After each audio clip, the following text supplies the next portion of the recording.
everybody, welcome to my channel Tansuman Classes, and I am Suman ma'am. Welcome to all. And today we read chapter number 2 in history, The New Kingdoms part 1.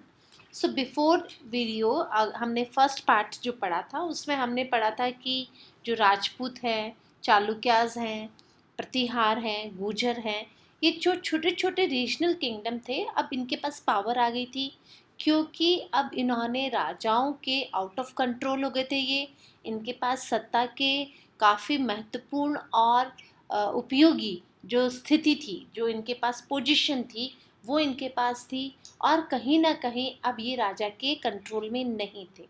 जब इनके पास power ज़्यादा आई तो इन्होंने अपने खुद के dynasties बनाने शुरू कर दिए, अपने साम्राज्य बनाने शुरू कर दिए। उनमें से आज हम पढ़ेंगे द दक्कन वाला पार्ट, द दक्कन प्लेटू वाला पार्ट जो है। तो उसमें दक्षिण की तरफ जो दक्षिणी लावा पठार है हमारे इंडिया में, तो दक्षिण वाले दक्कन के क्षेत्र में कौन कौन से राज्य थे और साथ में कौन कौन से जो रीजनल किंगडम थे उनके हाथों में सत्ता आ गई थी। So before we start the topic, please like and subscribe my channel and press the bell icon also. So the Deccan, अब दक्कन में क्या है बेटा, नर्मदा एंड कृष्णा रिवर जो है वो यहाँ से बहती है और जो राष्ट्रकूट हैं वो यहाँ पे बहुत ही पावरफुल, बहुत ही शक्तिशाली किंगडम था। ठीक है, अब राष्ट्रकूट जो है इनके पास पावर क्या आ गई थी, इनके पास पावर 8th सेंचुरी में आई। ठीक है, 8वीं शताब्दी में इनके हाथ में ताकत आई, जिनमें से कि प्रमुख थे दांती दुर्गा। ठीक है, आपको ये नाम याद करना पड़ेगा। So he as a successor Krishna first and consulted the Rashtrakuta rule in the region of present day Maharashtra. अब ये जो दांती दुर्गा है, इनके हाथ से जब ये इनके हाथ में पावर आई और इन्होंने कृष्णा फर्स्ट को हराया, साथ ही साथ में इन्होंने अपना कैपिटल मालखंड को बनाया जो कि नियर शोलापुर में है। ठीक है, जो कि आज के दिन में महाराष्ट्र में है। अब Rashtrakuta fought against the Palas and Gurjara Pratiharas in the north के साइड में जो राष्ट्रकूट हैं इन्होंने पाल, गुर्जर और प्रतिहार से युद्ध किया और साउथ में ये पल्लवा से क्लैश करे और पांड्या और चोल से भी इनके युद्ध हुए। कॉन्टिन्यूस वॉर होने के कारण अब वीकेंड द राष्ट्रकूट और राष्ट्रकूट जो कमजोर पड़ने लगे। They were finally overthrown in the 10th century और 10वीं शताब्दी तक ये ओवरथ्रोन हो गए। So the Rashtrakuta kings were spartan to the art, architecture, literature, इसके बड़े शौकीन थे ये।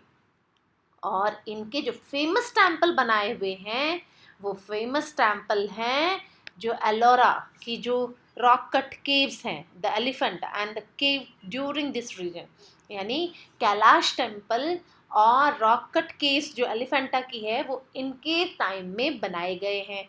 और लैंग्वेज, रीजनल जो लैंग्वेज होती है, स्थानीय जो भाषा थी, उसको स्पेशली कन्नड़ा को इन्होंने काफ़ी प्रोत्साहन किया और उसे आगे बढ़ाने का प्रयास किया। यानी कि दांते दुर्ग जो है वो यहाँ के राष्ट्रकूट के चीफ थे। इन्होंने चालुक्यास को हराया और ब्राह्मणों की मदद से एक यज्ञ किया था। आपको ये बता दूं मैं आपको एक बात, हिरण्य गर्भ इस यज्ञ का नाम रखा गया।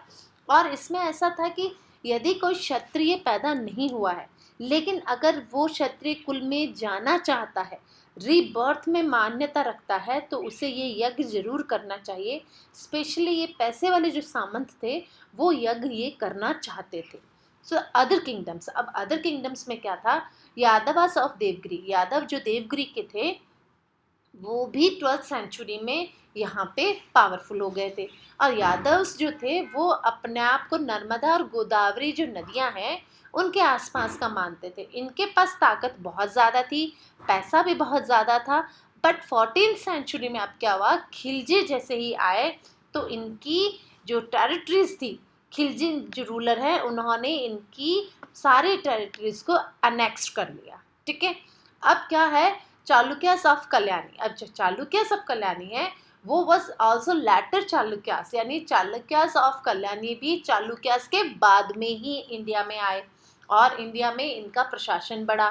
सो the greatest ruler was the Vikramamandaka, यानी विक्रमक जो थे, विक्रमंदा, वो यहाँ के ग्रेटेस्ट रूलर थे। और साथ ही साथ में अहोल, बादामी एंड पतादलकाल यानी यहाँ के जो मुख्य मंदिर जो थे इन्होंने बहुत सारे बिल्ट करे थे, जिसमें कि अहोल का था, बादामी था और पतादकाल का था।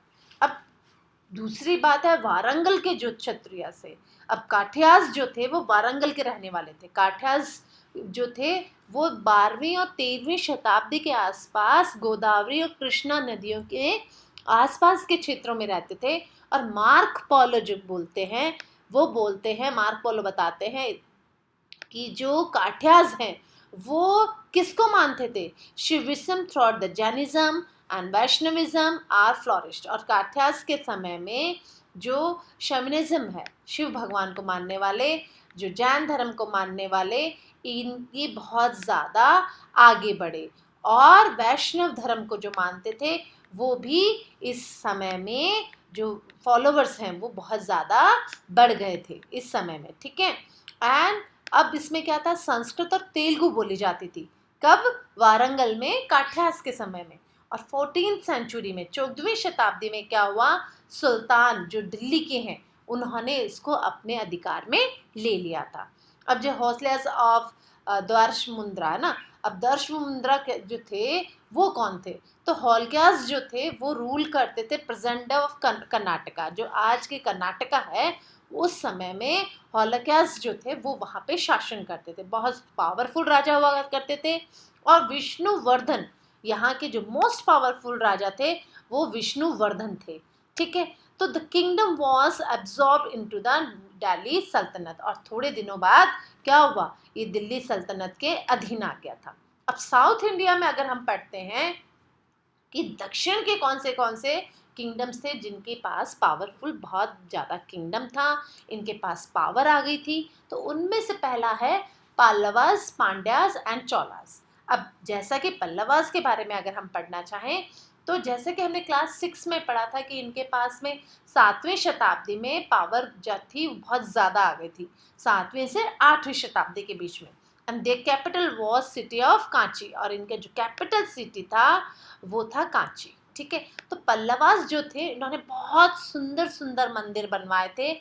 और in the 19th century Cholas defeated the Pallavas and ended their rule. और 9th सेंचुरीज में चोलास ने इनको हराया और क्या करा, इनका रूल जो है वो डिफीट कर दिया, ठीक है। यहाँ तक तो हमें बात समझ में आ गई। अब पांड्यास है। अब पांड्यास क्या थे कि ये आज प्रेजेंट डे मदुरई के आसपास रहने वाले लोग हैं, और विच वॉज देयर कैपिटल, जिनकी पांड्यास की जो कैपिटल थी वो मदुरई को बनाई गई थी। It was important centre of learning, और जैसा कि आपको पता है कि ये बहुत ज़्यादा इम्पोर्टेंट था, सेंटर ऑफ लर्निंग था, इस वजह से इसको लोग ज़्यादा इम्पोर्टेंस देते थे। यहाँ पे मार्क पोलो ने विजिट किया था पांड्यास किंगडम को, और उनको ये लगा कि वो जब छोड़ते वक्त उनको जब यहाँ से वो जाने लगे तो उनको लगा कि the kingdom decline in the 14th century. वो ये लिखते हैं कि he has left detail account to visit his visit, यानी उन्होंने अपने इस विजिट के बारे में बहुत विस्तार से लिखा है किताब में। और साथ ही साथ वो लिखते हैं कि 14th सेंचुरी के समय में जो पांड्याज हैं उनके डिक्लाइन हो गया था किंगडम। अब सबसे पावरफुल जो था वो चोलास आ गए थे। अब चोलास में क्या है, इन्होंने अपना एम्पायर साउथ इंडिया में स्टैब्लिश किया था, और इम्पीरियल चोलास जो हैं इनमें सबसे ज़्यादा साउथ इंडिया में 4th सेंचुरीज तक इन्होंने शासन किया। और साथ ही साथ में जो थानेश्वर जो कि तंजौर जिसे बोला जाता है वॉज देयर कैपिटल, और तंजौर जो है इनका कैपिटल बनाया गया था उस समय में, ठीक है। तो चोलास के पास पावर तो बहुत थी। इसमें से है विजयवल्लभ, यानी विजयालय जो थे was the first Chola ruler. अब विजयालय जो है वो पहले यहाँ के शासक थे जो कि 846 से 871 तक इन्होंने अपना शासन किया। He ruled the region north of river Kaveri, और इनका जो शासन है वो कावेरी नदी तक फैला हुआ था, ठीक है। और कावेरी नदी तक इन्होंने करके इसके बाद मदुरई से पांड्यास, मदुरई को भी इन्होंने अपने अधिकार में कर लिया था। एंड राष्ट्रकूट किंग जो है Krishna third in the battle of Takkolam in 949 ये डिफीटेड हो गए थे। किससे डिफीट हुए थे? राष्ट्रकूट द किंग से, Krishna third in the battle of Takkolam. Rajendra Chola and Rajendra Chola made the Cholas the greatest power in the South India. और जैसा कि मैंने कहा कि राजेंद्र चोला और राजेंद्र चोला फर्स्ट जो थे, इन्होंने बहुत ज़्यादा अपनी पावर को बढ़ा लिया था. अब क्या है कि कावेरी डेल्टा के पास में जो चोलाज रहते थे, ये मुख्तियार फैमिली के पास थे. कावेरी नदी के पास जो मुख्तियार फैमिली थी, है ना, उसमें पल्लव वंश के सबऑर्डिनेट ये थे, यानी ये सामंत थे. और चौल वंश के विजालय चौल ने कावेरी डेल्टा पर अधिकार कर लिया था, यानी थानेश्वर पर अधिकार करके मंदिर बनवाया था. और विजालय ने देवी निशुंभा काशी दीनी का मंदिर बनवाया था. जैसा कि आप सबको पता है कि इसके बाद चौल वंश बढ़ता ही गया, और इसके बाद चौल वंश के जो प्रमुख राजा हैं वो राजा राज फर्स्ट और राजेंद्र फर्स्ट. ठीक है, अब राजेंद्र राजा जो फर्स्ट थे उनके बारे में हम पढ़ते हैं कि राजा चौला है वो कैसे काम करा. तो Raja Chola was a Rajendra and called the Rajendra first, जिनको हम राजेंद्र फर्स्ट के नाम से जानते हैं. वॉज अ ब्रिलियंट कमांडर, बहुत अच्छे कमांडर थे. ही defeated the Pandyas and the Chargas, and he built a strong navy to control the trade along the coastal side. और इनके पास में पावर इतनी थी कि इन्होंने अपनी खुद की नेवी भी खड़ी कर ली थी, और साथ ही साथ में जो चौला फ्लैट कैप्चर्ड कर लिया था. आपको पता है इन्होंने श्रीलंका और मालदीव तक जाके अधिकार कर लिया था. यानी राजेंद्र फर्स्ट जो है प्रशासन में इतना सुधार किया इन्होंने, ये जो राजेंद्र हैं, राजेंद्र चौला, कि इन्होंने क्या किया था कि ये south east Asia, Cambodia, Myanmar में भी जाके आक्रमण करा और अपनी नेवी का निर्माण कर लिया था. राजेंद्र चौला वॉज राजेंद्र सन, और राजेंद्र चौला जो है वो राजेंद्र के सन थे, बेटे थे. He succeed his father to be throne, and Rajendra Chola made the empire even more powerful. और अपने पिता की तरह इन्होंने भी अपने शासन को बहुत शक्तिशाली कर लिया. एंड हिज आर्मी, जो इनकी फौज थी, वो बहुत ज़्यादा बड़ी थी. And the Chalukyas marked as a far north और modern day of west Bengal where they defeated the Palas. और इन्होंने वहाँ पे जाके पाल को डिफीटेड किया. After his victory Rajendra Chola himself, इन्होंने गंगादी कोंडा चौला के नाम पे अपना नाम रखा. And one was the concrete place up to the Ganga river. He also built a new capital. और अब इन्होंने अपना नया कैपिटल बना लिया, राजधानी बना ली, Tanjore. Is called the Ganga Konda Cholapuram के नाम से इसे जाना जाता है. Rajendra Chola most during campaigning with the south east Asia. जैसे कि आप जानते हैं कि 4th सेंचुरीज तक इंडिया में मर्चेंट्स आए, बहुत सारे ट्रेडर्स आए. अब इन्होंने क्या किया था कि जो कंट्रोल कर लिया था अपने किंगडम को श्री विजय जो थे, the merchant of Srivijaya did not allow the Indian ships and the merchants to sail in this region. अब जब श्री विजय जो हैं उन्होंने क्या कहा, इन्होंने वहाँ पे जो कि इंडियन शिप्स हैं, मर्चेंट्स हैं, उनको सेल करने के लिए अलाउ नहीं किया चोला एम्पायर के. So he appeal to the Rajendra Chola for help. तो राजेंद्र चोला को इन्होंने हेल्प करने के लिए कहा. And he sent his fail the defeated the Shri Vijay king, और श्री विजय किंग को हराया गया. So the trade with south east Asia, south China made the Chola kingdom very wealthy. और जैसे ही व्यापार साउथ ईस्ट एशिया से व्यापार संभव हुआ, साउथर्न चाइना के साथ इनका व्यापार हुआ और ये बहुत वेल्दी कहलाए. The successor of Rajendra Chola continued fight against the neighboring kingdom. और आसपास के अपने राजाओं को हराकर भी इन्होंने काफ़ी धन इकट्ठा कर लिया था.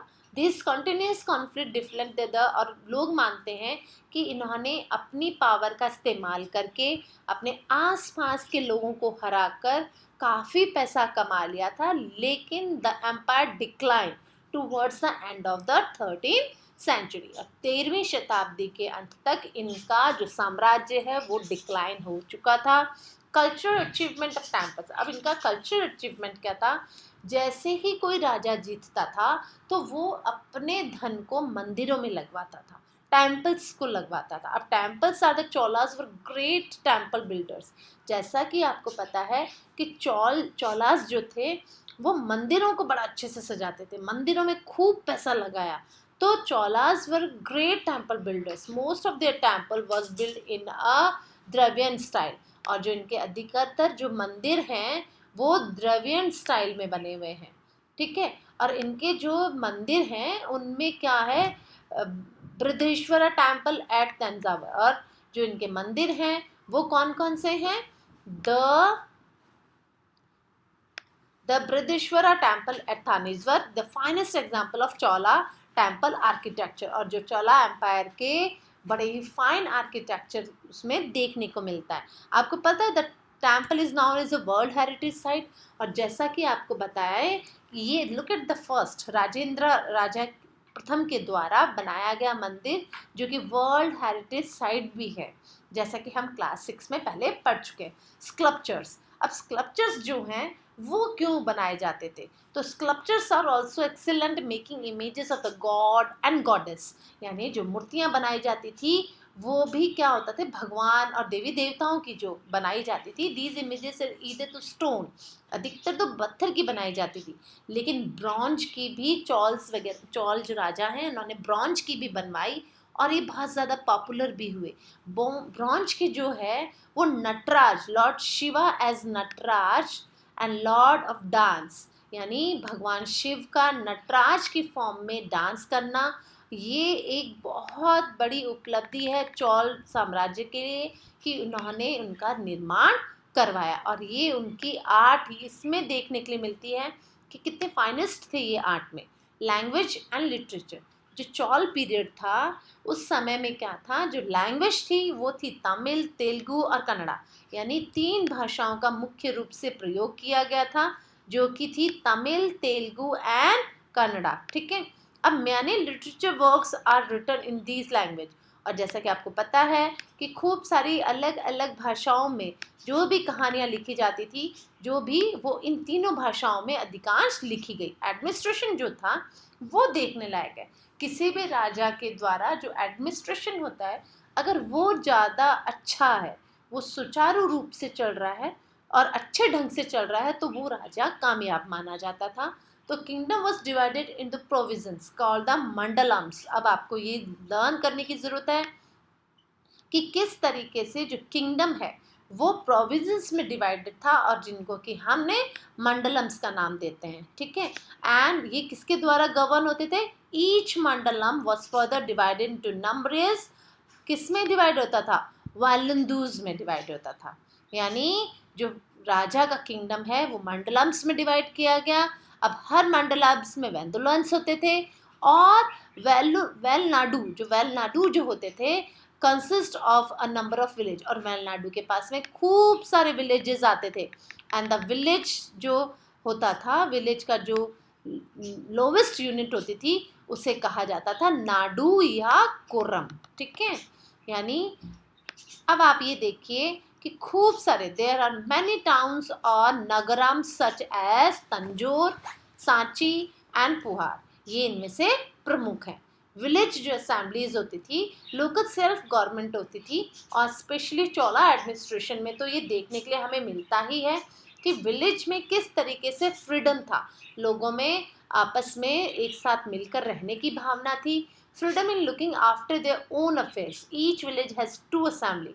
और हर एक गांव में 2 असेंबलियां होती थी जिनको कि उर और सभा के नाम से हम जानते हैं, ठीक है। अब उर और जो सभा है वो गांव में ऐसी 2 प्रमुख असेंबलियां होती थी जो कि गांव के कामकाज को देखती थी। And later was gathering all mail adults of the village.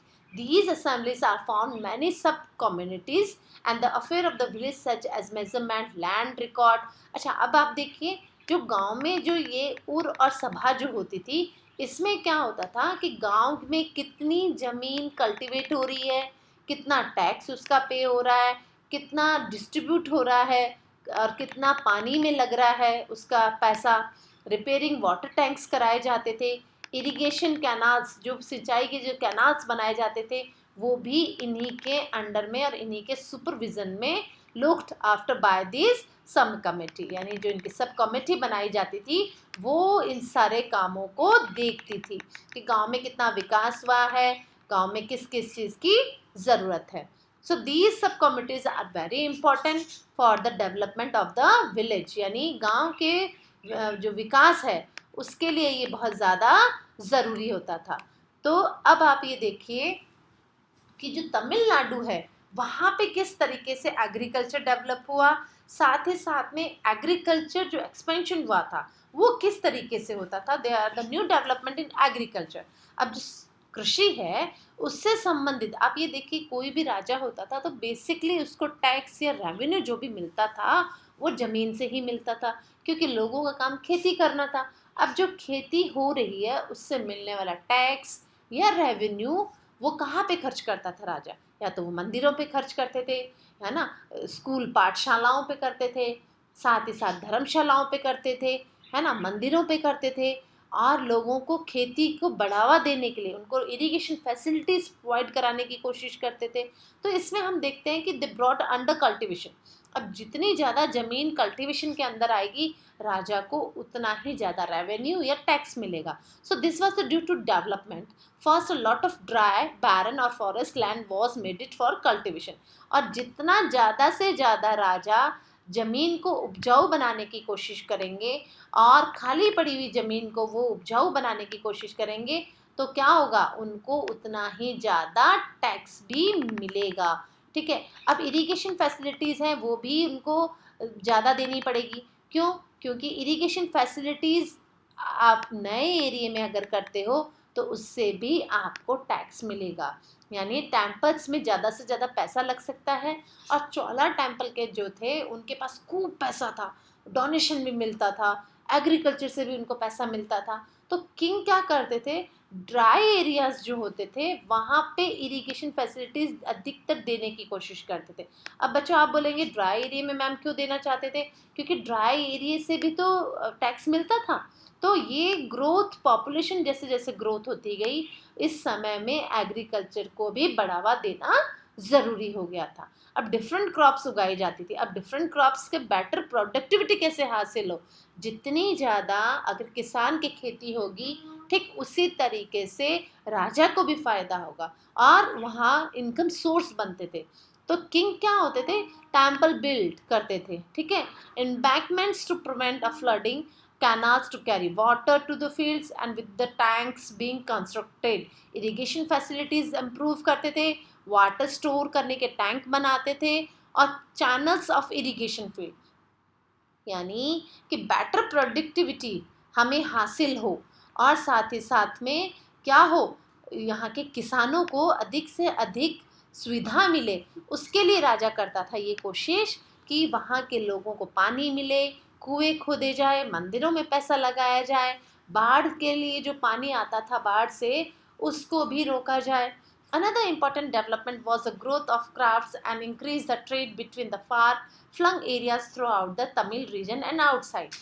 और साथ ही साथ में ऐसे कोशिश करी जाती थी कि विकास करा जाए और क्राफ्टमैन जो होते थे उनको भी प्रोत्साहित किया जाता था ताकि वो वहाँ के हिस्सेदारी बने, वहाँ पे विकास ज़्यादा पॉसिबल हो सके.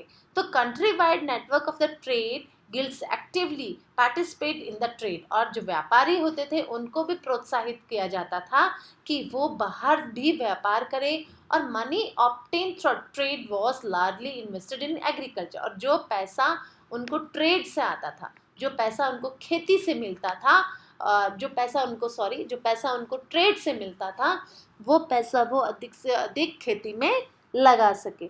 अब न्यू फिलोसफीज और भक्ति, अब जो नई सोच आ गई थी और भक्ति मूवमेंट आ गया था वो क्या चीज़ थी, तो many religion sets across in this period, बहुत सारे धर्म इस समय में थे और विश्वास रखते थे कि अब 12th सेंचुरी के आते आते क्या हो गया था कि आदिवेता फिलोसफी जो थे, रामानुज जो थे, महादेव भक्ति फिलोसफी जो थे, वो टीचर्स रिफॉर्मर्स इस टाइम में आ गए थे. And due to these sons the doctrine of bhakti is complete devotion to God.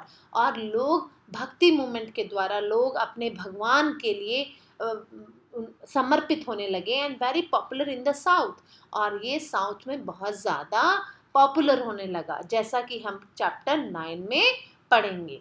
तो आपने आज ये देखा कि यहाँ का एडमिनिस्ट्रेशन कैसा था। राजा था हेड ऑफ द, जो गांव का जो हेड होते थे वो राजा होते थे। गांव में ग्रुप में विलेजर्स होते थे, ठीक है, अब उनको हम नाडू कहते थे, ठीक है। बहुत सारी कास्ट थी यहाँ पे। अब नाडू कंट्रोल करता था सारे कास्ट के जो पेशेंट्स होते थे उनको, वहाँ पे उनसे सिटी में नगरम होते थे, सिटी को नगरम बोला जाता था, और काम को सुपरवाइज करते ना नगरम कि क्या काम हो रहा है, उनके सुपरविजन में वो काम होता था। एग्रीकल्चर जो है वो चौल वंश की प्रोस्पेरिटी इसी से ही बढ़ी थी कि खेती में सुधार किया जाए। अगर खेती में सुधार होगा, फॉर एग्जाम्पल कावेरी नदी डिपेंड करता था कि वहाँ की जो एलुवियल सॉइल, वहाँ की जो नदियों के द्वारा, कावेरी नदी के द्वारा बहाकर लाई गई जो फर्टाइल सॉइल होती थी, इसलिए एग्रीकल्चर उस पर भी डिपेंड करता था। तमिलनाडु और कावेरी डेल्टा जो है वो खेती के लिए बहुत उपयोगी क्षेत्र था, इसलिए भी कैनाल्स का निर्माण हुआ यहाँ पे। और साथ ही साथ में आर्ट एंड क्राफ्ट में भी बहुत ज़्यादा डेवलप हुआ। ब्रॉन्ज की इमेजेस बनाई गई जो आज भी बहुत और अच्छी हाई क्वालिटी की हैं, और आज भी वो वैसी ही है। So I hope you understand, and thanks for watching this video, and like and subscribe my channel.